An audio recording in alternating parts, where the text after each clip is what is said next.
ओम शांती. 21 जानेवारी 1971ची ही अव्यक्तवाणी आहे. या अव्यक्तवाणीचे टायटल आहे अव्यक्त वतनचे अलौकिक निमंत्रण. बापदादा म्हणतात,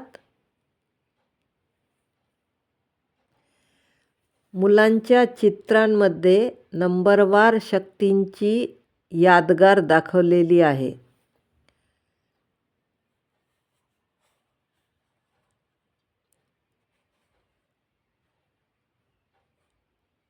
शक्तींच्या चित्रांमध्ये वेगवेगळ्या रूपाने भुजांच्या रूपात नंबरवार शक्तींची यादगार आहे.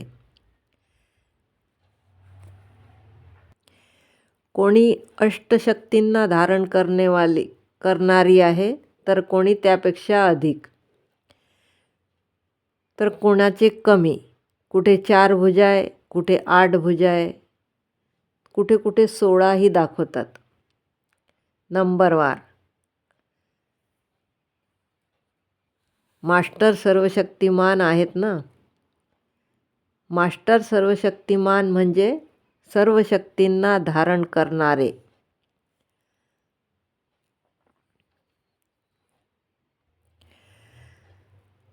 अव्यक्त वतनमध्ये प्रत्येकाला बाबा प्रत्येकाचे शक्तिरूप पाहतात. वतनमध्येही बापदादांची अलौकिक प्रदर्शनी आहे. बापदादा म्हणतात, मुलांचे चित्र तर मोजता येतील, पण बापदादांच्या प्रदर्शनीचे चित्र मोजता येणार नाही. बापदादा निमंत्रण देतात. निमंत्रण देणारा तर देतो, पण येणाऱ्यांचे काम आहे पोहोचणे. बापदादा सगळ्यांनाच करोड गुणा जास्त खुशीने निमंत्रण देत आहेत. प्रत्येकाला अनुभव होऊ शकतो. अव्यक्त स्थितीचा अनुभव काही वेळ लगातार केला तर असा अनुभव होईल जसे सायन्सद्वारा दूरची वस्तू समोर दिसते. असेच अव्यक्त वतनमधीलही प्रत्येक कृती इथे स्पष्ट दिसेल. बुद्धिबळाद्वारा आपल्या सर्व शक्तिमानचे स्वरूपचे साक्षात्कार करू शकतात. वर्तमान वेळी स्मृती कमी असल्याने समर्थी होत नाही. व्यर्थ संकल्प, व्यर्थ शब्द, व्यर्थ कर्म असल्यामुळे समर्थ बनू शकत नाही.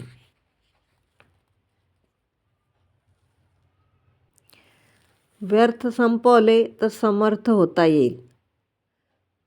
पुरुषार्थाचे वेगवेगळे स्वरूप बापदादा वतनमध्ये प्रत्येकाचे पाहतात.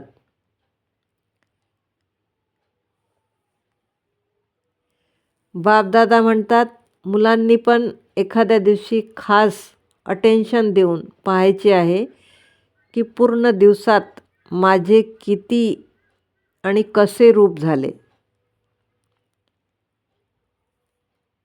खूप हसण्यासारखे पोज असतात.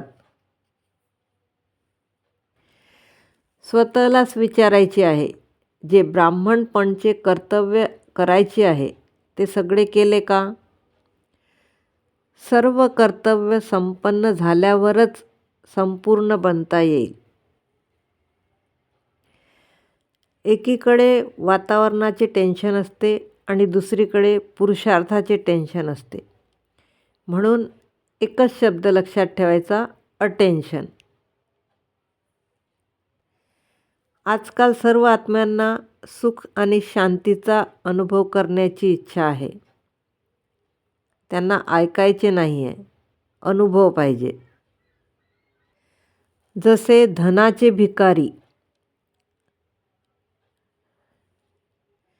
भिक्षा घेण्यासाठी येतात, तसेच शांतीच्या अनुभवाचे भिकारी आत्माए भिक्षा घेण्यासाठी तडपतील. म्हणून सर्व शक्तींचा खजाना, अतींद्रिय सुखाचा खजाना इतका जमा करायचा आहे की स्वतःची स्थिती कायम ठेवून अन्य आत्म्यांनाही संपन्न बनवायची आहे. सर्वांची झोळी भरणाऱ्या दाताचे मुलं आहेत. भटकता भटकता असली दारावर अनेकानेक आत्मा येतील. अशा आत्म्यांना संतुष्ट करण्यासाठी स्वतः प्रत्येक कर्माने संतुष्ट असायला पाहिजे.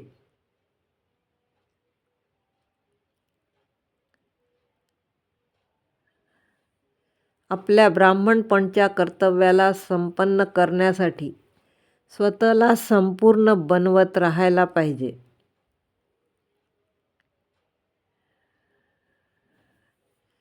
ओम शांती.